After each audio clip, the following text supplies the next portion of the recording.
hoje à noite. O texto que a gente vai usar é o texto de Filipenses, mas vamos caminhar em alguns trechos da palavra, todos eles vão estar sendo colocados aí para você poder acompanhar também, mas se você tiver a Bíblia e quiser acompanhar, você pode fazer isso também. Aliás, é sempre bom, não só acompanhar, mas anotar, marcar, riscar, enfim, vai abençoar muito. E depois meditar, rever a mensagem, é sempre muito bom a gente poder fazer isso, tá certo?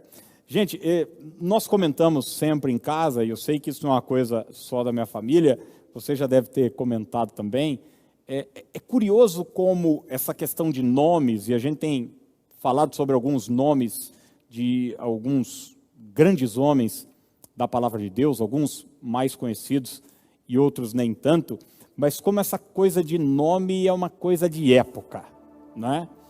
A gente às vezes tem a tendência de olhar para uma criança nasceu, daí coloca um nome, aí você fala, nossa, esse nome é de velho, né?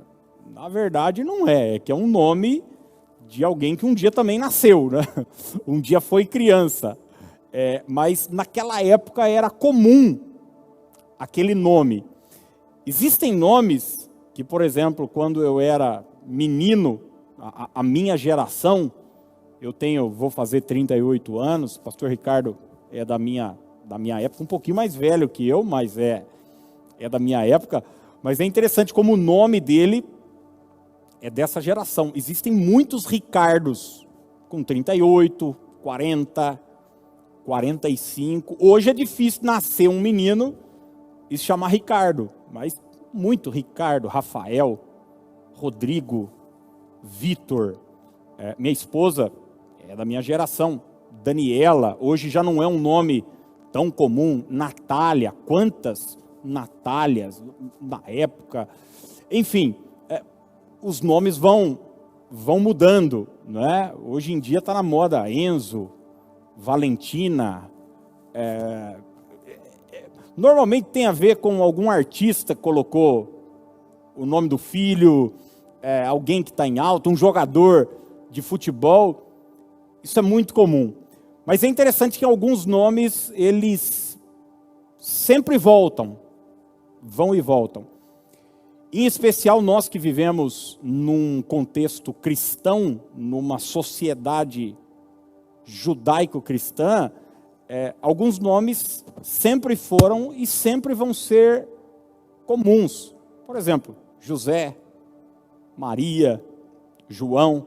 Às vezes eles vêm misturados com outros nomes, né? Maria Aparecida, Maria Fernanda, João, Pedro, João, enfim. São nomes que são nomes bíblicos, nomes de grandes homens da palavra de Deus e que se tornam comum para todos nós. Eu quero falar de um deles, que é Paulo. Esse nome é tão importante, aliás, Paulo é a maior figura da fé cristã, depois, obviamente, de Jesus.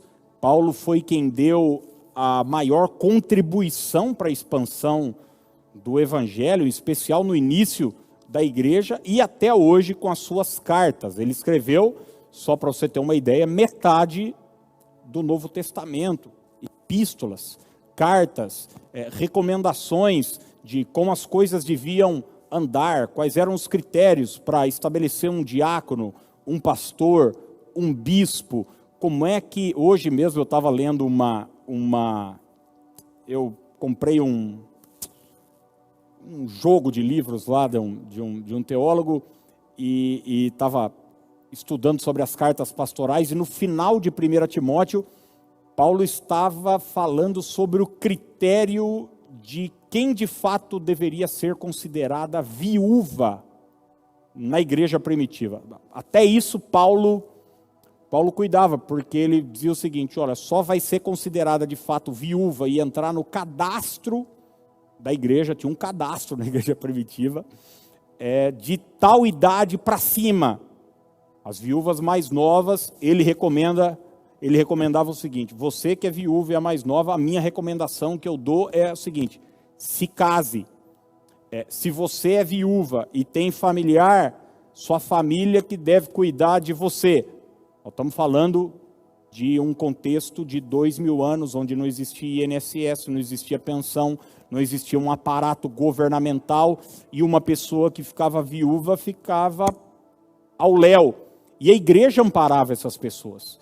E existiam, obviamente, pessoas abusando da boa vontade dos apóstolos, e é Paulo quem vai estabelecer todos esses critérios. Ele foi um homem extraordinário, extraordinário. Plantava igrejas, e a gente quer falar um pouco sobre ele. É óbvio, gente, que não vai dar para esgotar. Paulo tem qualidades gigantescas, inúmeras qualidades. Provavelmente a gente volte em algum momento a falar sobre ele, mas o título aí da nossa mensagem hoje é essa pergunta que a gente tem usado para cada personagem. Que Paulo, inclusive fazendo alusão àquela brincadeira do Facebook, né? Que Aquiles, qual? E a gente vai lá e descreve o que trabalha em tal lugar, o que tem tal traço físico ou não, aquela pessoa X ou Y. E o texto que eu quero usar é o de Filipenses 3,17, que diz o seguinte, são palavras do próprio Paulo: irmãos, sejam meus imitadores e aprendam com aqueles que seguem o nosso exemplo. Irmãos, sejam meus imitadores e aprendam com aqueles que seguem o nosso exemplo. Como eu tenho dito, as mensagens aqui nessas últimas quintas-feiras, começamos com Barnabé, semana passada falamos sobre José e hoje sobre Paulo. Não são mensagens para te dar conhecimento histórico, apesar da gente sempre aprender alguma coisa histórica com essas palavras. Mas são mensagens onde nós vamos aprender algo para aplicar na nossa vida. E é essa praticidade que eu acho extraordinária no apóstolo Paulo, que apesar de ser um homem de extremo conhecimento, Paulo chegava num país e ele falava a língua daquele país. Ele chegava na Grécia, que era o centro cultural, em Atenas, ele era ouvido, ele conhecia a língua, ele conhecia o contexto cultural, ele sabia de filosofia. Paulo era um homem extremamente inteligente, sábio, mas ao mesmo tempo prático.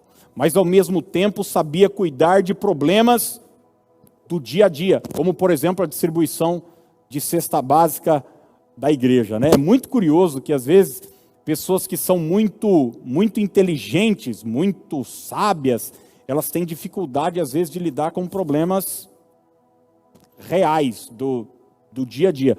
Paulo não era desse tipo de gente. E ele está se colocando aqui como um modelo, como um exemplo para a igreja. E eu separei 3 marcas de Paulo.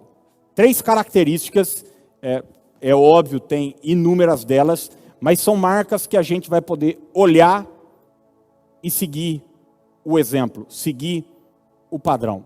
Antes da gente entrar, nós estamos vivendo hoje uma crise de referenciais, uma crise de padrão, de modelo. Eu digo sempre aqui na comunidade que Satanás, que é o príncipe desse século, é o príncipe desse mundo, ele escolhe através da mídia, através dos meios de divulgação em massa, o que existe de pior na sociedade, coloca em evidência e assim baixa o nível de toda a sociedade.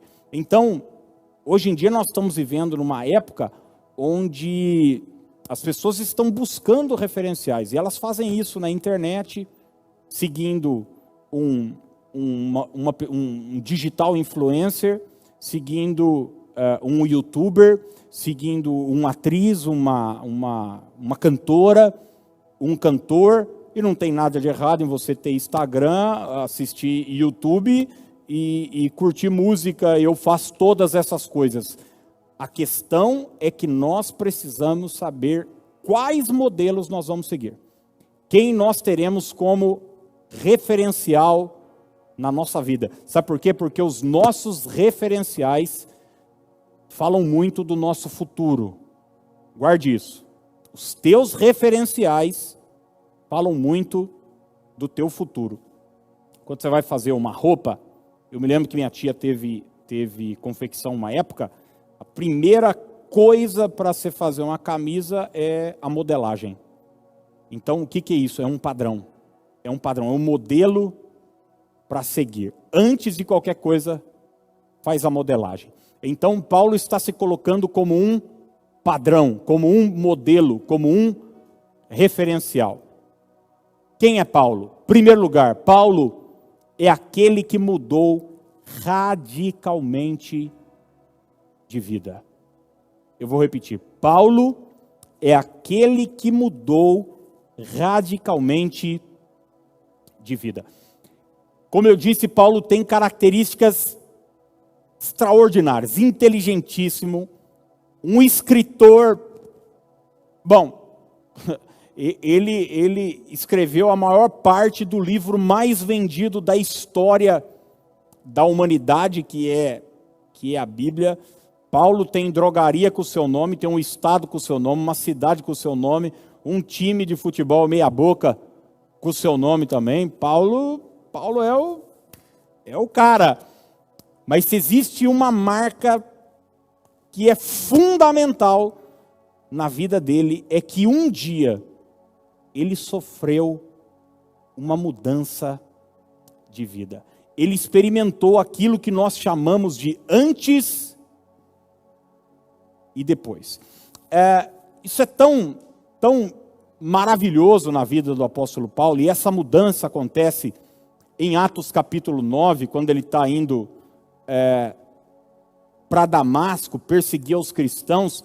Se você não sabe, Paulo era perseguidor da igreja, era um homem que odiava os cristãos, era um homem que, quando Estevão é morto, a Bíblia diz que ele estava ali no apedrejamento de Estevão e consentindo com a morte de Estevão.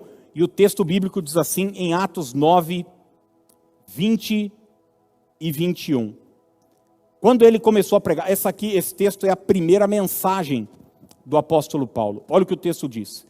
E logo pregava nas sinagogas a Jesus, afirmando que este é o Filho de Deus.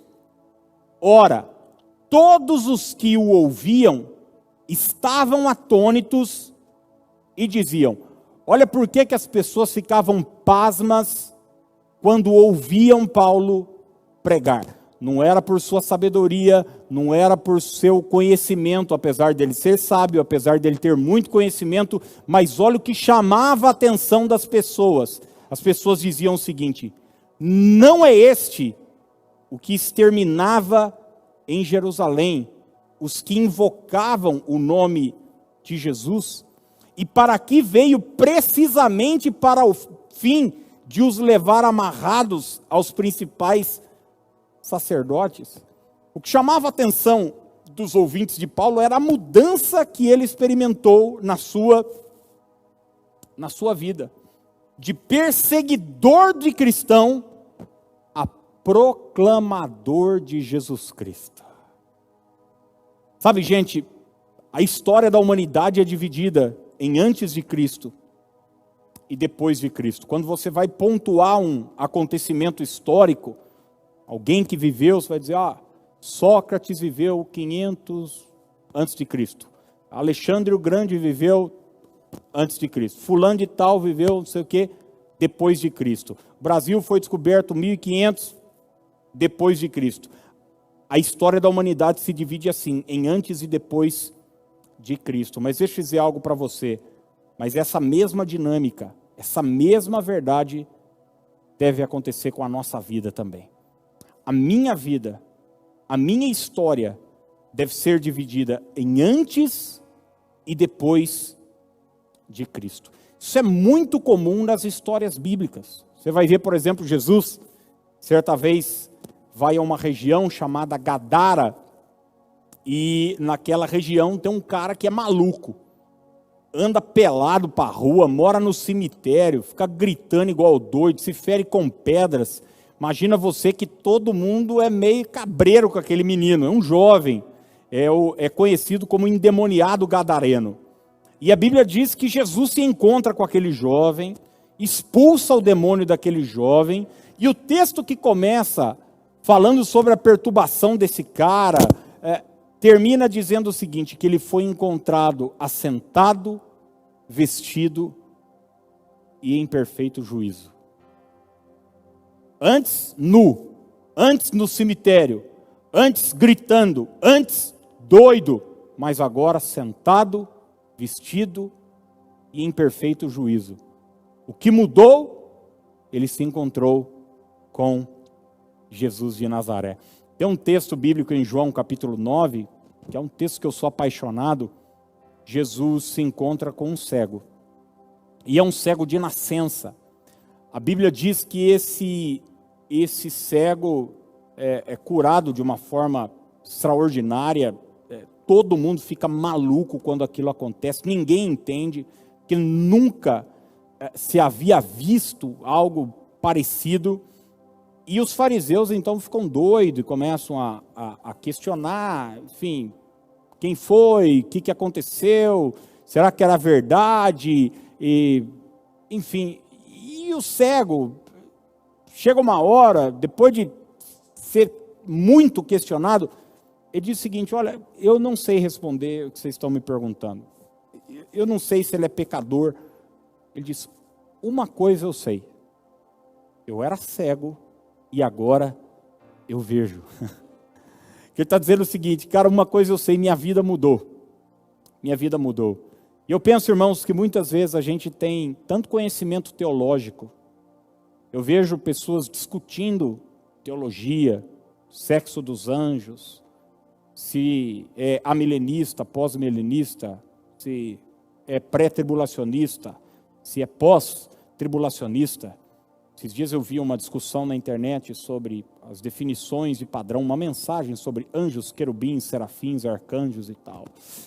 E eu vejo tanta gente gastando tanto tempo com essas coisas, quando na verdade deveriam se preocupar com aquilo que é crucial, a transformação que Jesus Cristo pode produzir na vida do homem. O primeiro milagre do ministério de Jesus foi transformar água em vinho. E não pense que ele fez isso só para trazer alegria para aquele casal anônimo, que nós nem sabemos quem são de fato ali de Caná da Galileia.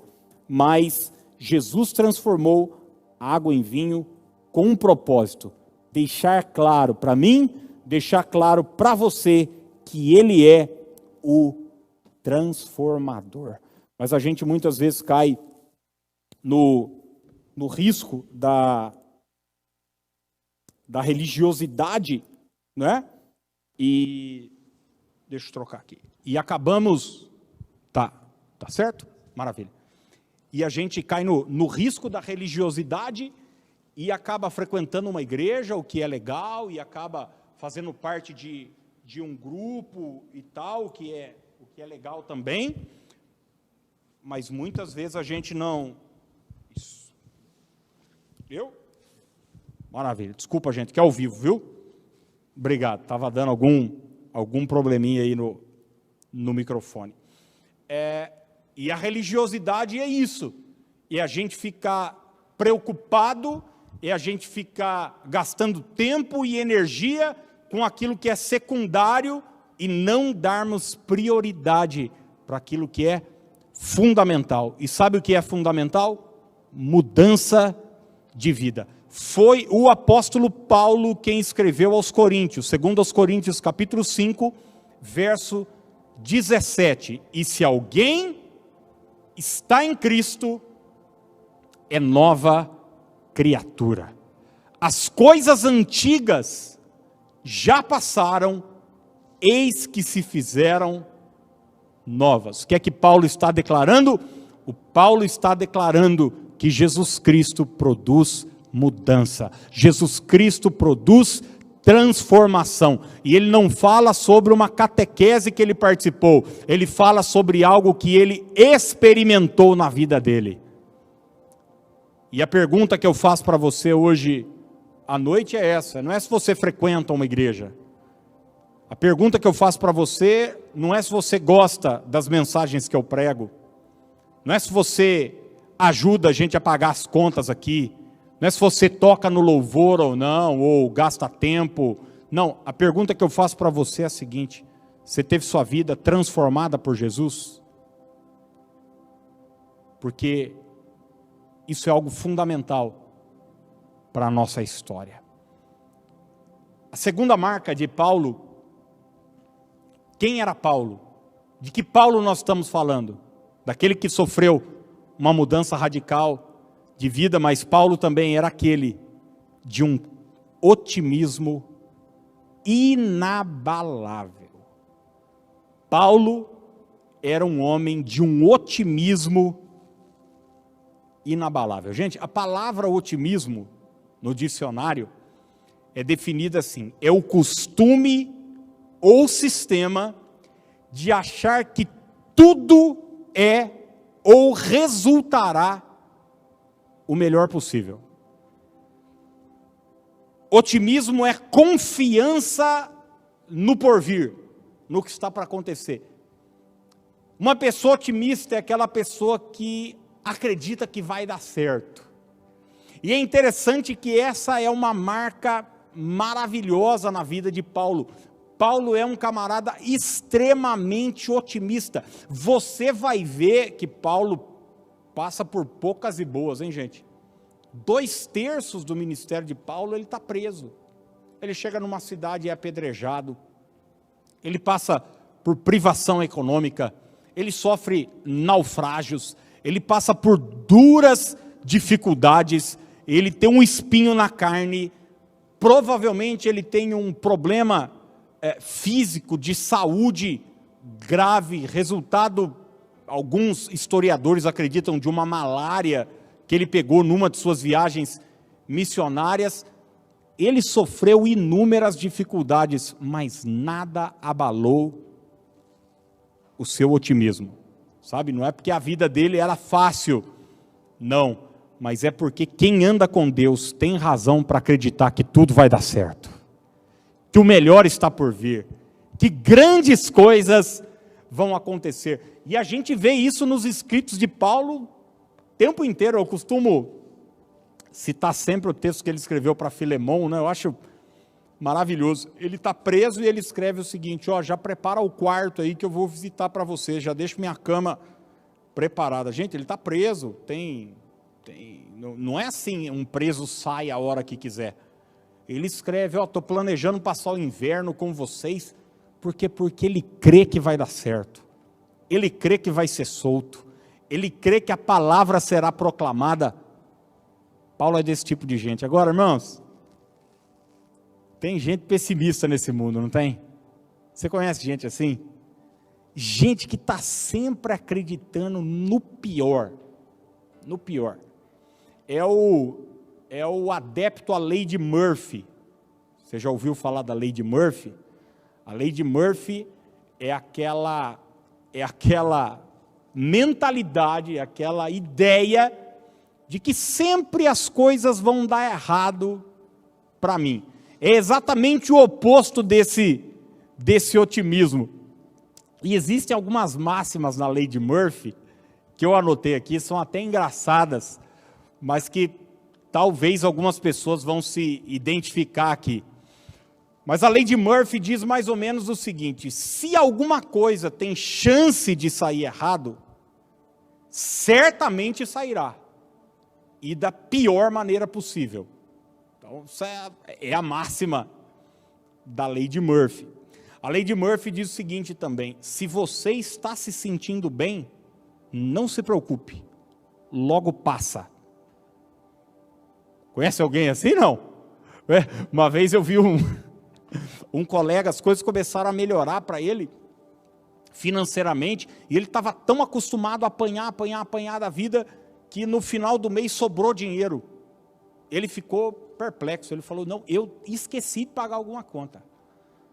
Por quê? Porque é acreditar sempre no pior. A lei de Murphy diz assim, se você perceber que alguma coisa pode dar errada de 4 maneiras, e conseguir driblá-las, uma quinta surgirá do nada. Uma outra, quando um trabalho é mal feito, qualquer tentativa de melhorá-lo piora. Essa é espetacular. Quando te ligam, se você tem caneta, não tem papel. Se tem papel, não tem caneta. Se tem papel e caneta, ninguém te liga. Tem gente que acredita e vive assim. Se ela está te dando mole, é feia. Isso aqui é para os solteiros. Se é bonita, está acompanhada. Se está sozinha, você está acompanhado. Essa aqui, gente, eu fiquei pensando muito em falar ou não. Mas eu vou falar. Eu vou entrar num terreno escorregadio aqui, mas eu não vou perder a piada de jeito nenhum. É para as irmãs solteiras isso aqui. Caras legais são feios. Caras bonitos não são legais. Caras bonitos e legais são gays. Você já viu gente assim, cara, mas nada dá certo pra mim e tal, o cara não arruma um cara e tal, quando é bonito não presta, quando presta é feio, quando é bonito e presta, não gosta da fruta. A luz no fim do túnel é o trem vindo na sua direção. Se o sapato serve, é feio. A probabilidade do pão cair com o lado da manteiga virado para baixo é proporcional ao valor do carpete. Essa aqui muita gente vai se identificar. A fila do lado sempre anda mais rápido. Já passou por isso, não? Já tentou mudar? E daí você muda, a sua antiga fila começa a andar mais rápido? A lei de Murphy diz que nada é tão ruim que não possa piorar. Por mais tomadas que se tenham em casa, os móveis sempre estarão na frente delas. Existem 2 tipos de esparadrapo: o que não gruda e o que não sai. A lei de Murphy diz que uma pessoa saudável é aquela que não foi suficientemente examinada. Tudo que começa bem, termina mal. Tudo que começa mal, termina pior. Hoje tem gente que vive debaixo desse estigma aqui. E finalmente, você só precisará de um documento quando espontaneamente ele se mover do lugar que você o deixou para o lugar onde você não irá encontrá-lo. Então essas são algumas, tem muitas outras, eu não vou citar todas, máximas de gente que sempre está focado no pior. Sempre está acreditando que alguma coisa ruim vai acontecer. Enquanto muitos acreditam e resolvem sair da cama com otimismo, dizendo, este é o dia que o Senhor fez, algo poderoso vai acontecer, hoje é o dia do meu milagre, Deus tem grandes coisas, o melhor está por vir. Aqueles que acordam já acreditando no pior. Paulo é quem diz em 2 Coríntios 2,14, graças, porém, a Deus, que em Cristo sempre nos conduz em triunfo. É o mesmo apóstolo Paulo que, escrevendo aos Romanos, no capítulo 8, verso 28, ele diz o seguinte: sabemos que todas as coisas cooperam para o bem daqueles que amam a Deus, daqueles que são chamados segundo o seu propósito. Olha o otimismo desse cara. Ele não está dizendo que algumas coisas ruins não podem acontecer. Ele não é tonto, ele não é uma criança, ele não é imaturo, ele sabe que coisas ruins podem acontecer. Se você ler Romanos 8, você vai ver que ele está falando sobre altura, profundidade, sobre principado, sobre potestade, sobre fome, sobre nudez, sobre perigo, sobre espada. Ele cita coisas difíceis, mas ele diz, mas todas essas coisas vão contribuir para o nosso bem. Isso é alguém de um otimismo inabalável. Agora eu pergunto uma coisa para você: quem é que pode derrubar uma pessoa dessa?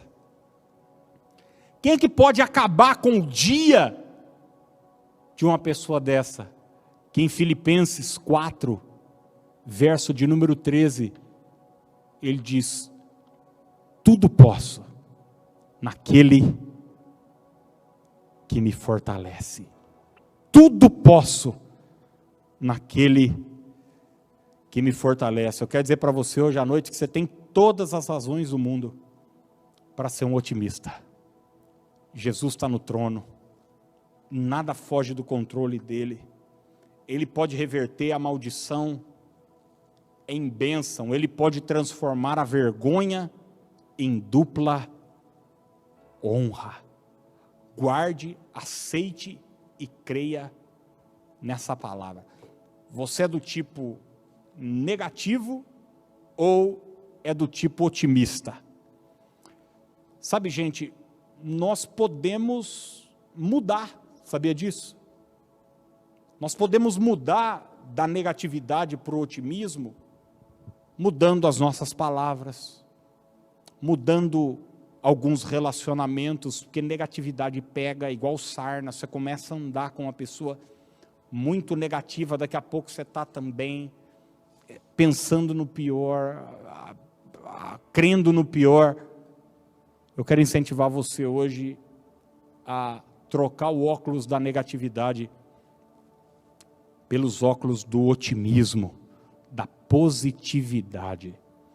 Talvez você diga: poxa, pastor, mas você está falando isso que você não sabe das lutas que eu estou enfrentando, dos problemas que eu estou enfrentando. Será que são maiores que a do apóstolo Paulo? E mesmo assim, ele mantinha um otimismo. Ele estava preso, mas ele não estava olhando para a prisão, ele estava olhando para a palavra que estava solta. Terceiro lugar, Paulo é aquele que floresce onde Deus o planta. Eu vou repetir: Paulo é aquele que floresce onde Deus o planta. Oh, gente, existem inúmeras coisas na vida que a gente não controla. E uma dessas coisas é que nem sempre a gente pode estar onde gostaria de estar.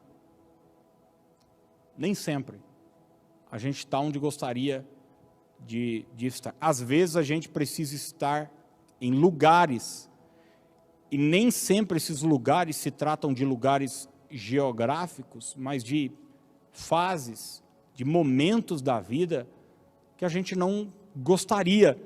Mas uma coisa a gente pode controlar: a nossa atitude em qualquer lugar que a gente esteja. Deixa eu te dar alguns exemplos. José não gostaria de estar naquela prisão. Não planejou estar naquela prisão. Ele foi preso injustamente. Mas você vai ler Gênesis, você vai descobrir que José frutificou na prisão.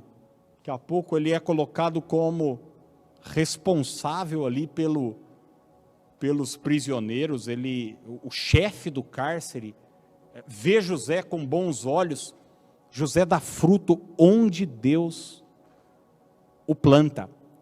Você vai olhar para Daniel, por exemplo, ele não tinha planos de ir para a Babilônia. Quando ele vai para a Babilônia, gente, o centro da época, ele era um jovem, um adolescente, junto com Sadraque, Mesaque, Abidnego e tantos outros jovens. ele é privado do convívio familiar, ele é privado da sua língua, ele é privado de tantas coisas. Porém, Daniel frutifica na Babilônia. Ele não desejou estar lá, mas por N circunstâncias da vida, ele foi lançado naquele lugar. E isso não impediu que a semente de Daniel produzisse fruto onde ele estava. E assim era Paulo. Paulo, você vai ler a biografia dele e você vai descobrir que por inúmeras vezes ele vai estar em lugares que ele não gostaria. Aliás, você vai ver isso nas suas cartas o tempo inteiro, ele dizendo, olha, eu queria estar com vocês, mas não pude, eu fiz planos para passar aí, mas não deu, foi preso, passou por uma dificuldade, sofreu um naufrágio. Paulo passou por inúmeras situações que ele não gostaria, mas em cada lugar que ele estava, ele frutificava. Filipenses 4, 22, tem um verso que talvez passe desapercebido por muitos. Ele diz o seguinte, todos os santos vos saúdam, especialmente os da casa de César. Talvez alguém leia isso e fale, poxa, era só uma saudação, era só um abraço aí de um pessoal que morava na casa desse homem chamado César. Não, primeiro que o homem não chamava César, César era o título do homem. César era o imperador, era o homem mais importante do mundo. Era um cara, inclusive, que se achava Deus. Era o maior perseguidor dos cristãos. Ele mandava matar os cristãos. Ele organizava festas e a diversão era matar os que proclamavam o nome de Jesus de Nazaré. Afinal de contas, esse Jesus está aparecendo como um concorrente. Estão falando que ele é rei. E se tem alguém aqui que é rei, sou eu. Eu sou o rei desse império, César. E Paulo, escrevendo aos Filipenses, ele diz o seguinte, ó, os santos da casa de César vos saúdam. Sabe o que isso significa, gente? Significa que Paulo plantou uma igreja dentro da casa de César. Dentro da casa do maior inimigo dos cristãos. Ele plantou, ele proclamou o nome de Jesus. Porque a sua semente germinou. Quando você vai ler o final de Atos, a partir do capítulo 26, 25, está falando sobre a viagem de Paulo para Roma, e não é uma viagem turística, ele não vai conhecer as belezas da capital da Itália, ele está indo preso, e ele está indo de navio, e pensa numa viagem horrível. Tentam matá-lo, navio, tempestade. Gente, num dado momento, o navio acaba, simplesmente os destroços do navio ficam, as pessoas precisam nadar até a praia, e eles vão dar numa ilha, chamada Creta. E Paulo chegou lá, ele, daqui a pouco, acende uma fogueira, olha só, olha quem era Paulo, gente, ele está preso, ele está injustiçado, e ele acende uma fogueira, daqui a pouco uma víbora pula no braço dele, só esperam ele inchar, ele morrer, ele não incha, ele continua, e naquela ilha que ele está, ele não quis estar lá, ele não planejou estar lá, mas ele está lá. A Bíblia diz o seguinte, Atos 28, 8, aconteceu achar-se enfermo de disenteria, ardendo em febre, o pai de Públio. Públio era o cara que mandava nessa ilha. Paulo foi visitá-lo e orando, impôs-lhe as mãos e o curou. Ele podia deixar passar batido. Tipo, tem um senhor aí que está passando um problema. E ele poderia dizer o seguinte, ema, cada um com os seus problemas, eu também tenho os meus. Aliás, os meus são maiores do que uma disenteria. Daqui a pouco isso aí passa, não. Ele viu aquilo ali como uma oportunidade de semear. E ele plantou a sua semente. Você sabe que esses dias uma pessoa me mandou uma mensagem, ela foi internada no hospital, ou ela ou alguém da família, aqui na Unimed, salvo engano, com leucemia e tal, enfim, eu não sei se alguém deu um livro, ou ela pediu um livro, eu não vou me lembrar, é muita gente que a gente conversa a semana toda, mas ela me mandou uma mensagem, falou, poxa, tipo, te achei, nossa, você é famoso aqui nesse hospital, hein? Por quê, gente? Porque só por um simples fato. Porque o tempo que eu passei ali, eu plantei uma semente. Eu desejava estar ali de jeito nenhum. Eu faço planos de voltar de jeito nenhum. Mas quando, por algum motivo da vida, eu fui lançado naquela situação, eu não posso deixar de semear onde Deus me plantou. Plante sua semente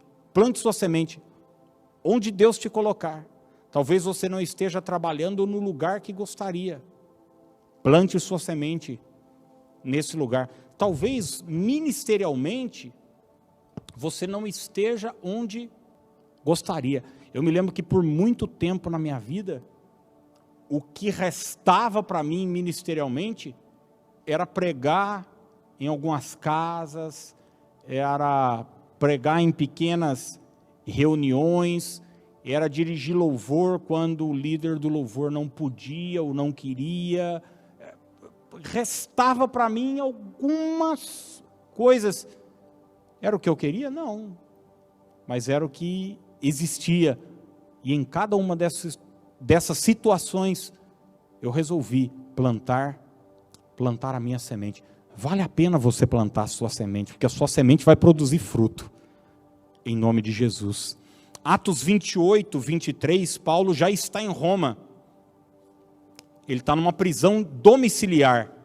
E o texto bíblico diz o seguinte: havendo-lhe eles marcado um dia, vieram em grande número ao encontro de Paulo, na sua própria residência. Então, desde a manhã até a tarde, lhe fez uma exposição em testemunho do reino de Deus, procurando persuadi-los a respeito de Jesus, tanto pela lei de Moisés, como pelos profetas. Gente, se você ler os últimos capítulos de Atos, como eu disse, cansa só de ler, porque é bordoada atrás de bordoada. E daí Paulo chega, finalmente é preso, prisão domiciliar, ele está numa casa que ele alugou, mas ele não está com uma atitude dizendo, ó vida, ó céu, ó azar, que coisa, Deus me abandonou, como é que pode, a gente que faz tudo certo, só se dá mal na vida, quem faz tudo errado se dá bem. Não, não, não, não, não. Paulo está lá na prisão, ele fala, quer saber? Só arrumar um jeito de dar fruto aqui nessa prisão mesmo. Ele mandou chamar tudo que era judeu, que estava lá em Roma. Ele falou, oh, meus irmãos, então, sabe por que eu estou aqui? E pregou Jesus de Nazaré para eles. E dali, escreveu cartas que nos abençoam até os dias de hoje. Eu termino com uma frase dele, no capítulo 4, verso 16 de 1 Coríntios. Sejam meus imitadores. Sejam meus imitadores. Minha palavra para você, pai de família, mulher de Deus, em especial para você que é jovem, que é adolescente, aprenda a escolher seus referenciais. Esse livro tem inúmeros referenciais, não de homens perfeitos, mas de homens que andaram com Deus.